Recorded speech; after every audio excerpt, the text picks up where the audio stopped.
Welcome to the Bloody Disgusting Network. No.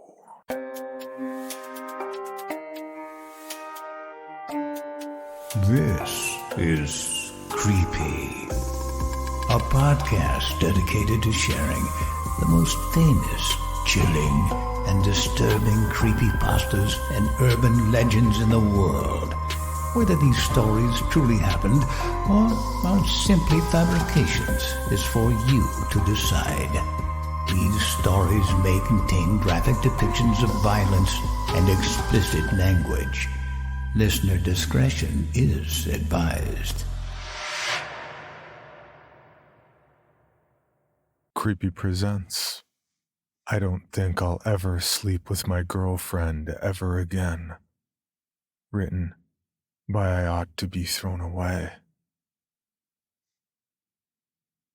My girlfriend told me she often experiences sleep paralysis, and that she even sees a demon most of the time. She said it makes her panic, because she feels absolutely helpless, and that the demon staring at her seems absolutely bent on malicious intent. Of course, I told her it was just a hallucination, and now I'm kind of ashamed to admit it, but I thought I might finally score with her if I convinced her that she didn't have to sleep alone. So I told her we could sleep together, just so she'd be less scared. Told her she'd feel safer with me. I wish I never had. It started pretty innocent, and actually it felt really nice just to cuddle. It was the first time I'd ever been in a woman's bed before, so of course, I had only one thing on my mind. But I didn't want to seem like, I didn't want to seem like I really was, considering my intentions. So I acted as polite as possible. Made sure not to touch her or grind up against her. But we were spooning, and I couldn't help but think about it. I got pretty excited. But again, I didn't want to seem like a creep, so I had an awkward half spoon to keep my junk from pressing into her butt cheeks. But I could tell that she felt safe, and that alone was a good feeling. Even though I wanted to bone, I was legit happy and proud to make her feel so safe in my arms. Eventually, her breathing slowed and she fell asleep. I had a rager and couldn't do anything with it. So I was laying there watching her sleep. I hope that doesn't sound creepy. It's just that she's so beautiful, and I think I actually love her. All I wanted was for her to feel good and safe. But my mind was wandering all over her body, too. I was kind of lost in fantasy and drifting off to sleep when I heard her kind of make this adorable little peep sound. Well, at first I thought it was adorable. It kind of sounded like she might be having a good dream, if you know what I mean. Her breathing was getting quicker, and I woke up a bit more and pressed against her. I was hard as a rock. I thought she was having like a chick version of a wet dream or something. Does that exist? Well, anyway, I did kind of push against her. I expected her to push back, but she didn't. Instead, she made that sound again. Only this time it didn't sound so cute. It didn't sound sexy at all. I didn't think she sounded like she was in pleasure. If anything, she sounded distressed, afraid. I opened my eyes wider. I couldn't really see well in the dark, but I was worried. Wanted to make sure she was okay. She was whimpering then. Actually whimpering. It sounded like she was panicking, and I realized she must have been having a sleep paralysis episode. And I felt terrible because I had hoped that my being there would have helped her feel safe. Honestly, and I know this sounds stupid, But I felt disappointed in myself for letting it happen. I pulled her close and whispered, "It's okay, sweetie. It's okay." I stroked my hand through her hair and kind of rocked her side to side. But her breathing only got quicker, and her whimpers got all the worse. She sounded like she wanted to scream but couldn't. My brain was racing too. I wished I could help her. It was scary. I felt totally useless. It was too dark to see her well. In fact, it was darker than I had ever seen. I could only barely make out her outline and her eyes wide with fright in the dark.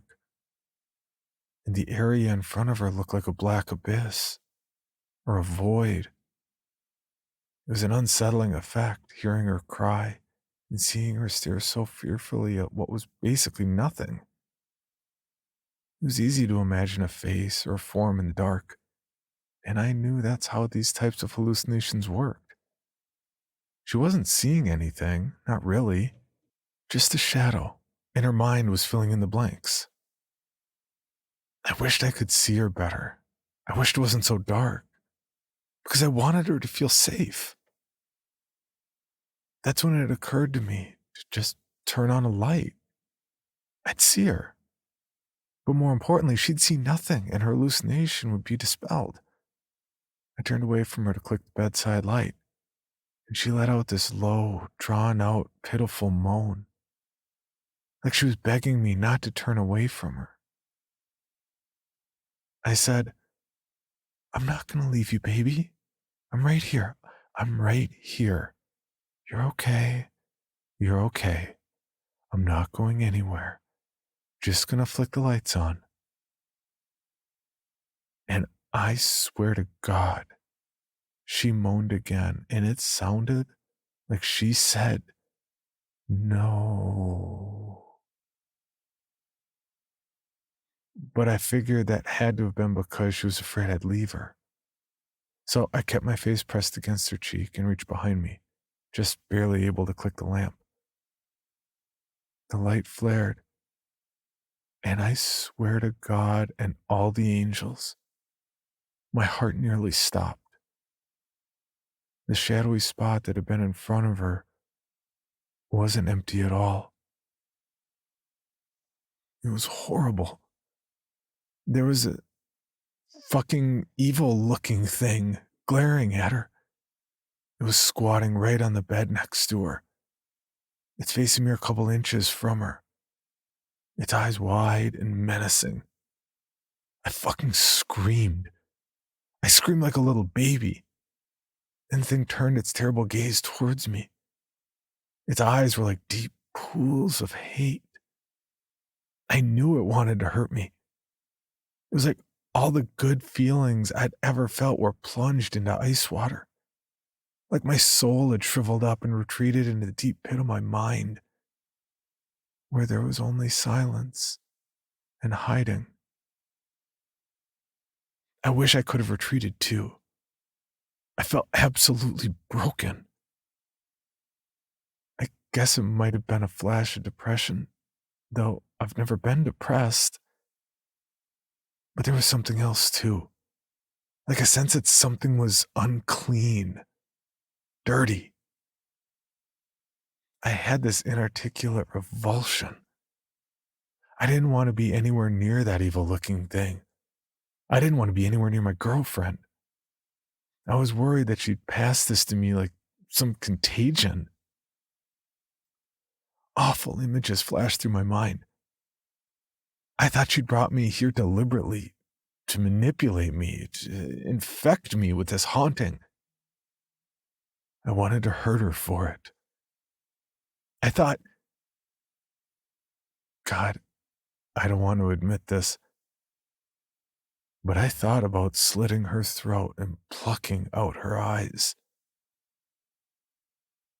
And then I started to sob. I love my girlfriend and would never hurt her. But somehow the presence of this demonic entity made me hate her. Only temporarily. But still, it made me want to hurt her, to kill her. It made me insane. The woman I wanted to protect, the woman I wanted to love and make safe, turned into some kind of raving blood fantasy by the parasitic demon. I couldn't stop crying.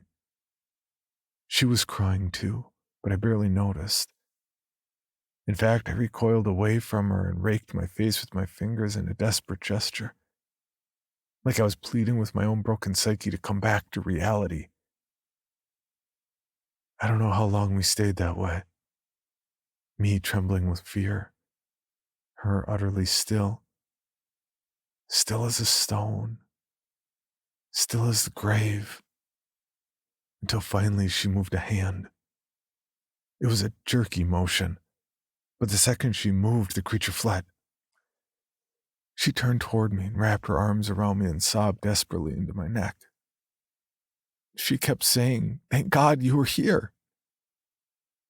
She said her demon was there, that she knew it was going to hurt her, but that my being there had stopped it. Then she sniffled and smiled and said, "But you were right. That has to be a hallucination." I couldn't speak. I didn't have the heart to tell her it was real. Or at least if it was a hallucination, I'd somehow seen it too. She said, "You have to sleep with me tomorrow too. I know my sleep demon will probably eventually leave me alone if you're here beside me." She kissed me on the lips, but I was too shaken to kiss her back. She said she felt like my being there stopped the creature from hurting her. That tonight it had seemed more real than ever, more dangerous than ever. She said she had an overwhelming fear that the creature would slit her throat and pluck out her eyes. And she knew a hallucination couldn't do that, but somehow she also really felt like my being there saved her life. But that image was still burned into my mind. The image of me hurting her in the exact same way she had thought the demon would. She wants me to sleep with her as often as possible, but how can I? She says I'll help her feel safe, and maybe she's right. Maybe my being there did stop the demon, but how can I sleep with her again? I don't think I can bear to see her sleep paralysis demon once more. I may go insane. I don't know if I can resist it. If it tries to tell me to hurt her, to kill her, do I protect her from myself? Do I abandon her to face this night terror all on her own? Or do I try to help? Or do I protect her from the night terror? I don't know what to do. And I'm terrified.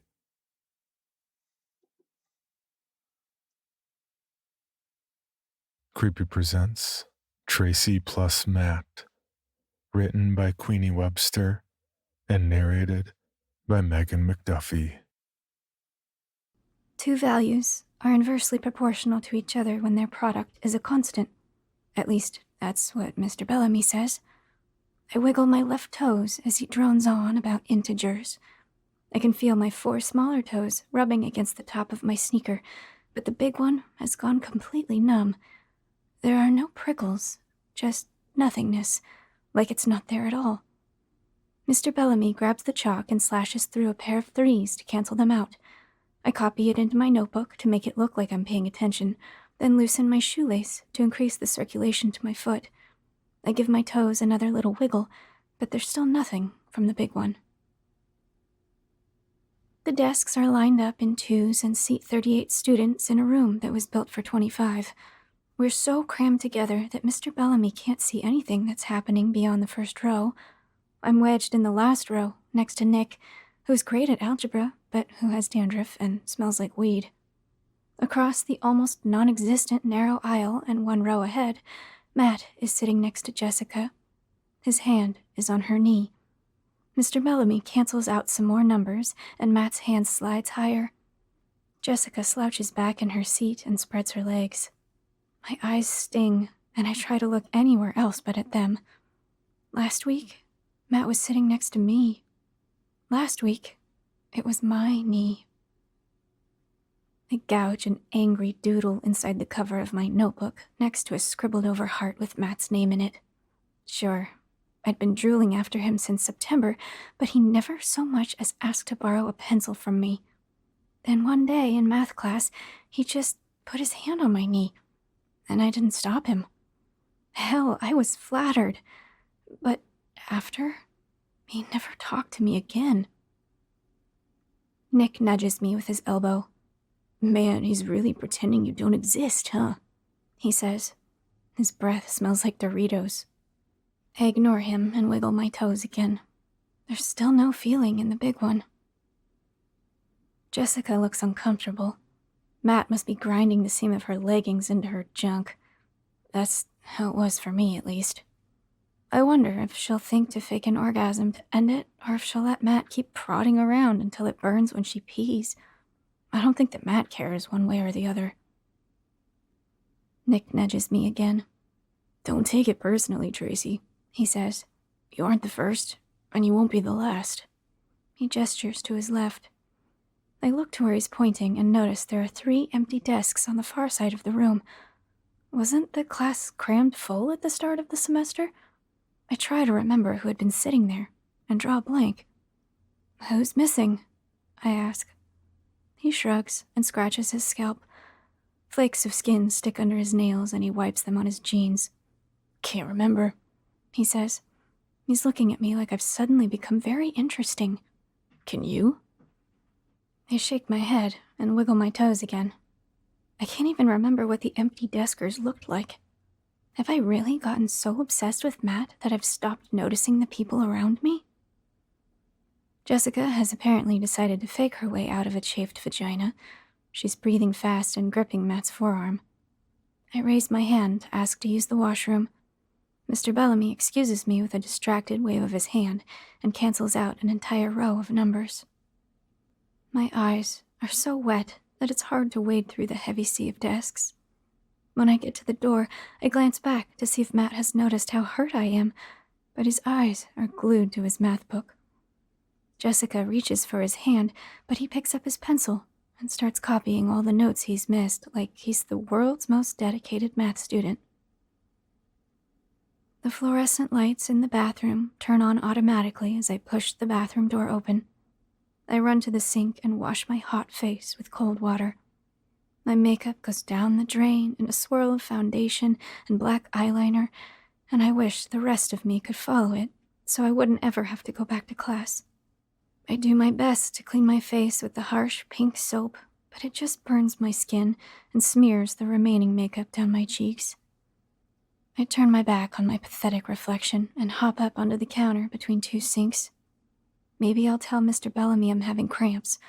Would he believe it if I had cramps every math class between now and the end of the semester? The feeling still hasn't come back to my toe, so I pull my shoe off and drop it to the floor. The tip of my sock is baggy, like it's empty. I frown and wiggle my toes again. Nothing moves in the sock. I bend my knee up and rest my heel on the counter as I slide my fingers along my foot. When my fingers pinch the tip of the sock flat, I recoil so fast that my butt slides into the wet sink.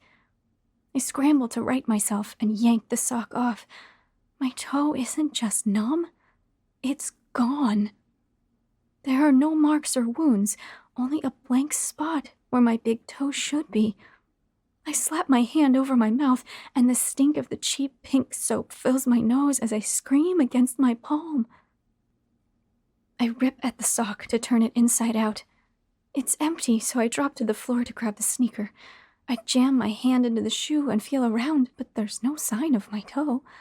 My stomach and ribs swell and compress with every panicked breath I take. I wiggle my toes and, this time, I can't feel any of them. 2 girls cackle in the hall outside the door, and I rush into the furthest stall. I slam the door shut and lean on it with my hands over my mouth as I start to hyperventilate. The girls shove the bathroom door open, and I try to get my breathing under control so they won't know I'm here. I don't want anyone to see me sobbing and hallucinating. Am I hallucinating? I must be. I have to be. My hot breath puffs over the backs of my hands in trembling bursts as I look down at the spot where my toe used to be. Ew, look! There's a shoe on the floor. The first girl squeals. Oh, that's so gross, the other says. Through the crack in the door, I can see her checking her makeup in the big mirror above the sinks. The second girl picks up the shoe by the lace like it's the nastiest thing she's ever seen. Hey, she says to her friend, wanna sniff it? She tosses it at the other girl, who screams and ducks. I turn and sit on the toilet seat. The back of the door is covered in graffiti. It's a wallpaper of hearts and sluts. Over all the regular stuff are large words that someone has scratched into the door with something sharp. Across the top, in big letters, is Alicia plus Matt. I don't know anyone named Alicia. A big scratch slashes out Alicia's name, and underneath it, in different handwriting, is Kimmy. I don't know anyone named Kimmy, either. Kimmy's name has been slashed out, too. Beneath that, in round, slashed-out letters, is Jen. Below that, I try to swallow, but my tongue feels numb. Below that is Tracy. I let out a terrified sob and run my fingers over my name. Hey, there's someone in there, the second girl says. Through the crack in the door, I can see them turn and face the stall. Oh my God, are you crying? The first girl asks. Her friend shrieks with laughter. Are you crying 'cause your feet stink? I back up against the wall and my leg hits the tank lever. The toilet flushes, but I hardly notice. I barely notice the other girls leaving either. What I do notice is a loose screw sticking out from the plastic toilet paper shroud. My hand trembles as I pluck it from its hole, and I hesitate for a moment, then slash out my name and scratch Jessica at the bottom of the list. As I replace the screw, the lights go out. I squeak in surprise, but then remember they're motion activated. I wave my arm in the air, but they don't come back on. In a blind panic, I fumble my way out of the stall and wave my arms around, but nothing happens. It's too dark to see my reflection in the big mirror, so I hold my hands out in front of myself and stumble toward the thin crack of light that shines under the door. Out in the light of the hallway, I look down at my body. Everything seems to be where it belongs, except half my foot is gone, and I can see right through my left hand. I hold the hand up in front of my face and blow on it. The air passes right through it, and then the hand disappears completely. This is no hallucination. I wipe the tears from my face and limp down the hall as fast as my remaining stub of foot will allow.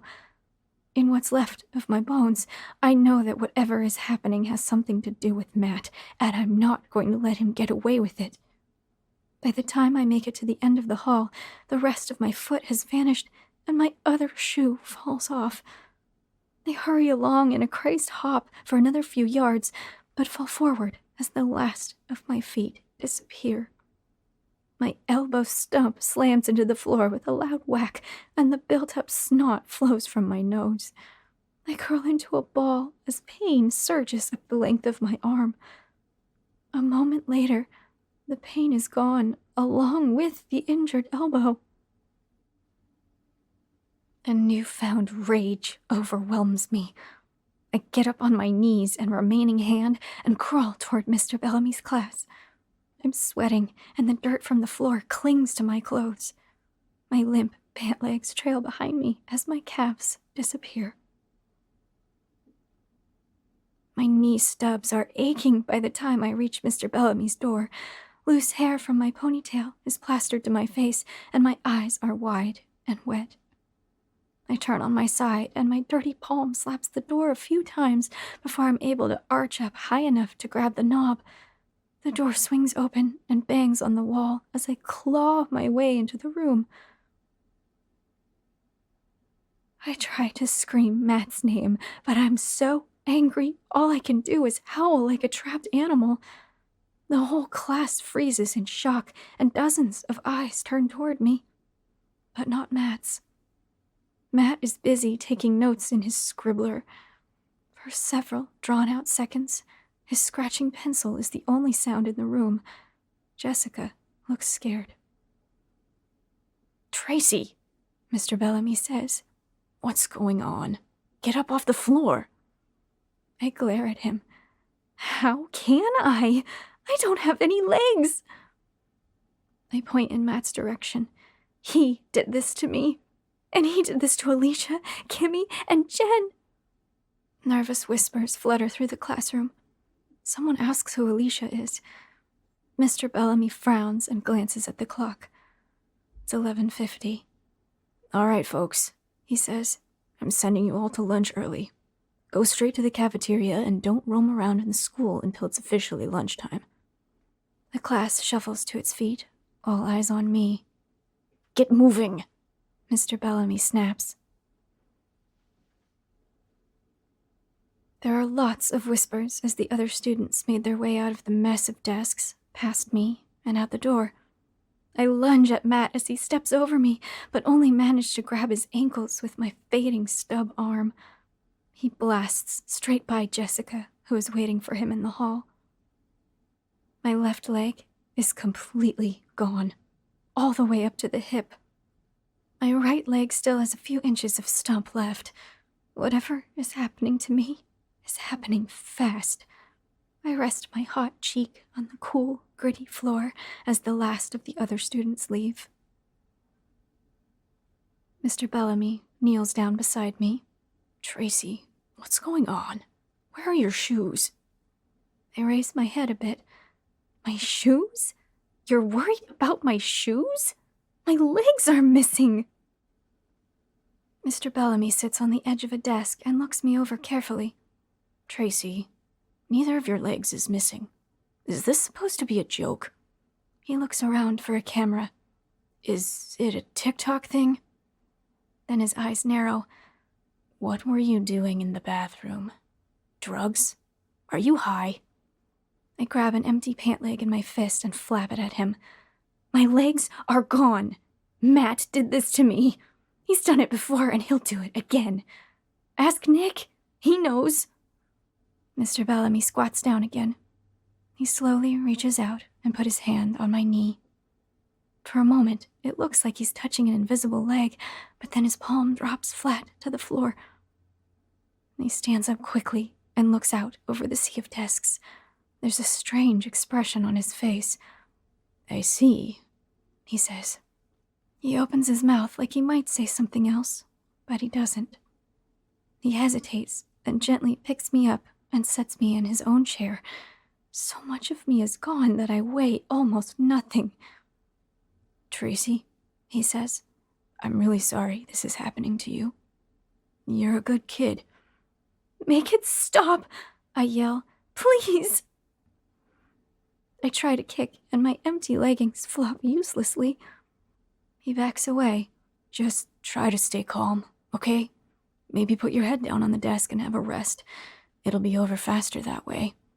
He hurries over to the door and shuts the lights off. Wait! I call after him. What are you talking about? Aren't you going to help me? Mr. Bellamy looks sad. "I'll talk to Matt's dad and I'll make him sit in the front row from now on, but there's nothing else I can do. I'm sorry, Tracy." I start to cry, and he shuts the door and leaves. The doorknob turns a few seconds later, and Nick comes back into the classroom with a ham sandwich from the cafeteria. "Bellamy just flew past me in the hall," he says as he chews. Crumbs rain to the floor. "He doesn't want to watch." Nick, what's happening to me? Am I dying? Nick shrugs. I have no idea how it works. He scratches at his scalp, and a flurry of tiny flakes fall on his shoulder like fleshy crumbs. Maybe you're slowly transporting somewhere else, or maybe you're evaporating and we'll all have to breathe you in. Either way, guys like Matt and, I'm guessing, Mr. Bellamy know how to do it. I think he was a player back in his day, you know? Nick is getting taller. It takes me a moment to realize that my butt and pelvis have vanished, and I'm sitting lower in the chair. It's getting hard to breathe. I look down. My stomach is gone, and my diaphragm is resting on the seat, making it hard for my lungs to expand. My underwear lies flat and empty beneath me. I don't think anyone can see what's happening, Nick says. You look fine to them. Crazy, but fine. He watches as I shrank a little more. How can you be so heartless? I want to wipe my face, but can't. Nick shrugs. In a few minutes, I won't even remember you, so what's the point of getting worked up about it? He stuffs the last of his sandwich in his mouth and wipes his hands on his shirt. I fight to suck in enough air to speak. But the empty desks. You knew there were girls missing. Won't you know I'm missing too? Maybe, Nick says. It might be some instinctual guy thing that lets me notice there's a hole, I guess, where there didn't used to be one. He scratches his head again and more dandruff falls. Or maybe I'm just good at math. My torso disappears, and my head and neck fall forward. My face smashes against the edge of the desk, and blood explodes from my nose. My head hits the floor with a sickening splat and rolls under the desk. My pants and underwear fall next to me as Nick moves the chair away. He kneels beside me. I try to speak, but I can't. I gape up at Nick. My hair falls over what's left of my face. He brushes it back, and I can see blobby constellations of gum under the desks that seem to forecast a gloomy horoscope. Too bad it doesn't start from the head down, huh? He says. Good luck, wherever you go. Nick stands and walks away. I don't think I want to see this last part either. Blood streams from my smashed nose, and my tears mingle with the dust on the floor to make a gritty paste. My wet tongue flops onto a dried-out dead fly, and my head rolls as the weight shifts. My upper teeth click against the floor. Nick shuts the door behind him. For even more from Creepy, including how to submit your own story for consideration, please visit creepypod.com. You can also follow us at CreepyPod on social media and YouTube. All stories told on this podcast are used under license and may not be rebroadcast or distributed without the express prior written consent of the story's author. Please contact us at creepypod@gmail.com for further information on obtaining the rights necessary to rebroadcast or distribute a particular story.